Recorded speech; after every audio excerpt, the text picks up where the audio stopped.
सबसे महान राजा माना जाता है। दोस्तों, भारत देश में मुगल सल्तनत की बुनियाद भले ही अकबर के दादा यानी ज़हीरुद्दीन बाबर ने रखी थी, लेकिन मुगल सल्तनत की नींव को मजबूत करने वाले इंसान का नाम जलालुद्दीन अकबर ही था। अकबर ने अपनी जिंदगी में मुगल सल्तनत को आधे से ज्यादा हिंदुस्तान पर। अस्सलाम वालेकुम वरहमतुल्लाहि वबरकातुहू। उम्मीद है आप लोग सब खैरियत से होंगे। मैं भी अल्हम्दुलिल्लाह अल्लाह का लाख लाख शुक्र है खैरियत से। और इंशाल्लाह जिस रिएक्शन देने आ रहे हैं RH नेटवर्क चैनल का नाम है। इनके चैनल का लिंक मैं डिस्क्रिप्शन बॉक्स में दे दूँगा।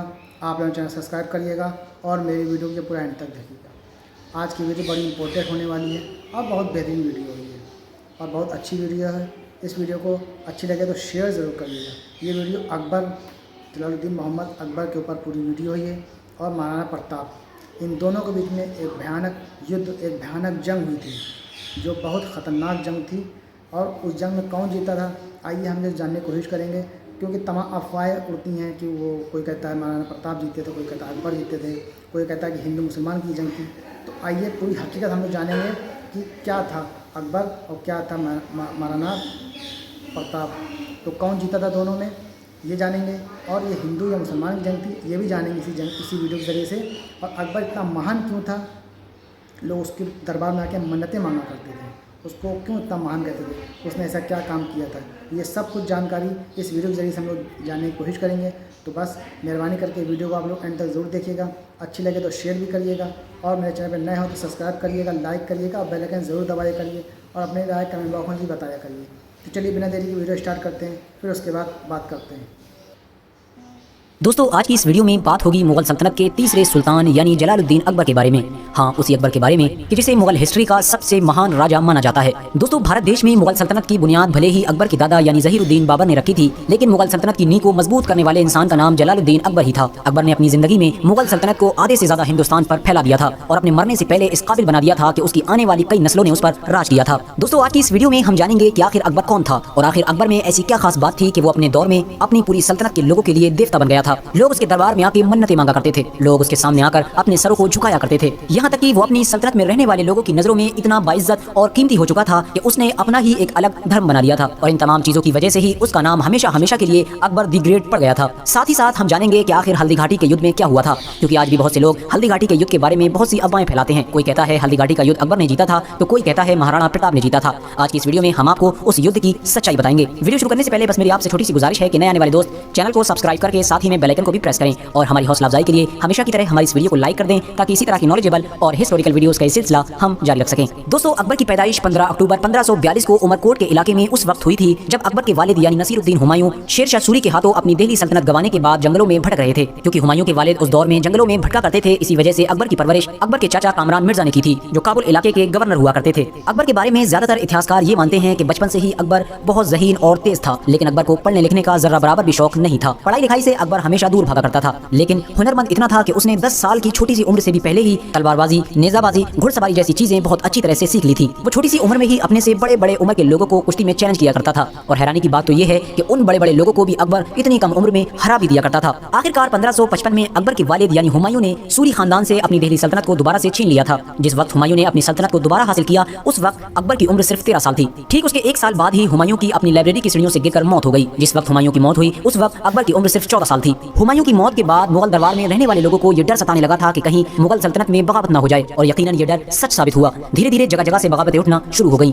हुमायूं का एक बहुत वफादार सिपाही और दोस्त था जिसका नाम बैरम खान था। उसने वक्त को भांपते हुए एक सही फैसला लिया और हुमायूं के सिर्फ 14 साल के एक नासमझ बेटे यानी अकबर को अगला सुल्तान घोषित कर दिया। दोस्तों, भले ही अकबर को खतरे को देखते हुए सुल्तान घोषित कर दिया गया था, लेकिन अकबर अभी ना समझ था। इसी वजह से सुल्तान भले ही अकबर बन चुका था, लेकिन पूरी सल्तनत को बैरम खान ही चलाया करता था। सल्तनत का हर हुक्म बैरम खान ही जारी किया करता था। अकबर सिर्फ नाम का सुल्तान था, लेकिन बगावत के जिस खतरे को देखते हुए बैरम खान ने एक छोटी सी उम्र के अकबर को सुल्तान बना दिया था, वो खतरा अकबर के सुल्तान बनने के बाद भी नहीं टला। वही सूरी सल्तनत कि जिससे चंद दिन पहले ही अकबर के वालिद यानी हुमायूं ने अपनी सल्तनत को वापस छीना था, उसी सल्तनत के एक हिंदू सिपहसालार जिसका नाम हेमू था, उसने बगावत कर दी। वो अपनी पूरी फौज लेकर दिल्ली की तरफ रवाना हुआ। दूसरी तरफ मुगल सल्तनत चलाने वाले बैरम खान को जब इस बात की खबर हुई कि हेमू अपनी बड़ी फौज लेकर हमारी सल्तनत की तरफ रवाना हो गया है, तो वो भी अपनी फौज लेकर दिल्ली से रवाना हो गया। दोनों फौजों का आमना सामना पानीपत के ऐतिहासिक मैदान में हुआ। बड़ी जबरदस्त जंग लड़ी गई। शुरू में तो ऐसा महसूस होने लगा था कि हेमू की फौज मुगल फौज को बड़ी आसानी से ही हरा देगी, लेकिन फिर अचानक से मुगल सल्तनत की तरफ से चलाया हुआ एक तीर डायरेक्ट हेमू के जिस्म पर जाकर लगा, जिसकी वजह से हेमू की मौत हो गई। हेमू के सिपाहियों को जब इस बात की खबर हुई कि हेमू की मौत हो चुकी है तो उन्होंने पीठ दिखाकर भागना शुरू कर दिया और इस तरह से बैरम खान की सिपह सालारी में मुगल सल्तनत की फौज को जीत हासिल हुई। कहा जाता है कि जिस तीर से हेमू की मौत हुई थी वो तीर शायद अकबर ने ही चलाया था। दोस्तों 1556 से लेकर 1560 तक यानी तकरीबन 4 साल तक अकबर भले ही शहंशाह की गद्दी पर बैठा रहा लेकिन पूरी सल्तनत को बैरम खान ही चलाता रहा। लेकिन जब धीरे धीरे अकबर की उम्र 17-18 वर्ष की हुई और अकबर समझदार हुआ तो अकबर को ये महसूस होने लगा कि बैरम खान मुझे गलत तरीके से कंट्रोल करने की कोशिश कर रहा है, क्योंकि बैरम खान ऐसे बहुत सारे फैसले खुद जारी कर दिया करता था जिस पर अकबर राजी नहीं हुआ करता था और जाहिर है कि अब अकबर समझदार हो चुका था, इसलिए वो भी चुप बैठने वाला नहीं था। अकबर को जब महसूस हुआ कि बैरम खान की तरफ से पानी सर से ऊपर जा चुका है तो उसने बैरम खान को वजीर आजम के पद से हटा दिया और बैरम खान को बहुत सारा मालो दौलत देकर ये मशवरा दिया कि आप हज करने चले जाएं, क्योंकि भले ही अकबर सियासी मामले में बैरम खान से मुखालिफ हो चुका था लेकिन वो बैरम खान की बहुत इज्जत किया करता था और बैरम खान को बाबा कहा करता था, क्योंकि जाहिर है कि बैरम खान ने उसकी 3-4 साल परवरिश की थी। अकबर ने जब बैरम खान को वजीर आजम की पोस्ट से हटा दिया तो ये बात बैरम खान को बड़ी नागवार गुजरी, क्योंकि बैरम खान ये सोचता था कि अकबर अभी भी नादान है, इसी वजह से उसने ये अजीब सा फैसला लिया है। लिहाजा बैरम खान ने अकबर के खिलाफ बगावत कर दी, लेकिन क्योंकि अकबर समझदार हो चुका था उसने चंद लम्हों में ही बैरम खान को शिकस्त दे दी। अकबर के सिपाही बैरम खान को पकड़कर अकबर के सामने लेकर आए, क्योंकि अकबर बैरम खान की बहुत इज्जत किया करता था, इसीलिए उसने दोबारा बगावत करने के बावजूद भी बैरम खान के खिलाफ कोई भी हुक्म जारी नहीं किया, बल्कि उनको इज्जत के साथ बिठाकर दोबारा मशवरा दिया कि बराए मेहरबानी आप हज करने चले जाएं। इस बार बैरम खान इज्जत के साथ हज करने के लिए रवाना हो गए, लेकिन कहा जाता है कि रास्ते में ही उनके काफिले पर किसी ने हमला कर दिया था जिसकी वजह से उनकी मौत हो गई थी।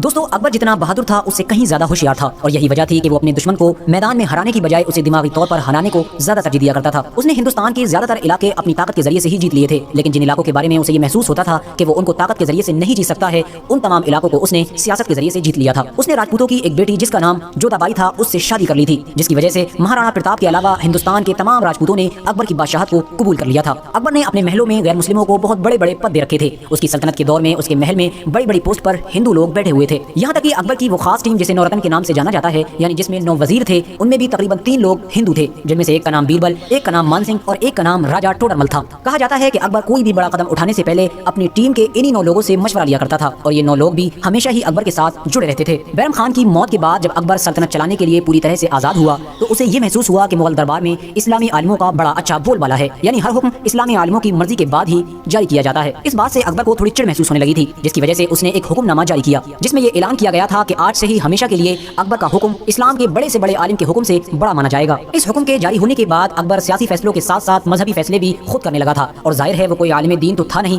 इसलिए उसके लिए ये मुनासिब नहीं था, इसीलिए मजहबी लोगों ने उसकी मुखालिफत करना शुरू कर दी और पूरी सल्तनत में एक बगावत का माहौल तैयार होने लगा था। अकबर ने जब अपनी सल्तनत में ऐसा माहौल देखा तो उसने इस्लामी बड़े बड़े आलिमों को चुन चुन कर कत्ल करवाना शुरू कर दिया, जिसके बारे में भी उसे ये खबर लगती कि फलां आलिम उसके बारे में कोई गलत बयान या हुक्म जारी कर रहा है वो उसे कत्ल करवा दिया करता था, जिसकी वजह से बहुत से आलिमों ने निडर होकर उसके ऊपर कुफ्र के फतवे जारी किए। अकबर ने यहीं पर ही बस नहीं की, बल्कि अकबर ने अपने 9 रतन में से एक वजीर जिसका नाम अबुल फजल था उससे मशवरा करके एक नए दीन की स्थापना की जिसका नाम दीन इलाही था। अकबर का ये मानना था कि हर मजहब में कोई ना कोई अच्छी बातें जरूर हैं, तो इसलिए क्यों ना हर मजहब की कुछ कुछ अच्छी बातों को निकालकर एक नया मजहब तैयार किया जाए जिसके जरिए से तमाम मजहबी झगड़े भी खत्म हो जाएंगे। लिहाजा अकबर ने इसी सोच को मद्देनजर रखते हुए दीन इलाही नाम के एक मजहब को तैयार किया। इस मजहब में इस्लाम के साथ साथ और दूसरे मजहबों की बहुत सारी चीजों को भी शामिल किया गया था जिसे अकबर अच्छा मानता था। अकबर के इस मजहब को सबसे पहले बीरबल और अबुल फजल जैसे उसके वजीरों ने ही कबूल किया था, लेकिन हाँ अकबर के इस मजहब को हिंदुस्तान में रहने वाले लोगों ने पसंद नहीं किया था। अकबर के दौर में हिंदू धर्म से ताल्लुक रखने वाले लोग अकबर को बहुत ज्यादा अच्छा मानने लगे थे। बहुत से लोग अकबर की पूजा किया करते थे। अकबर के बारे में कहा जाता है कि अकबर के दरबार के बाहर लोग मन्नतें मांगने आया करते थे, क्योंकि अकबर का ये नजरिया था कि हर मजहब में अच्छाई और बुराई दोनों चीजें होती हैं, इसीलिए वो ईसाइयों के साथ भी पूजा किया करता था और हिंदुओं के साथ भी पूजा किया करता था और मुसलमानों के साथ मस्जिदों में नमाज भी अदा किया करता था।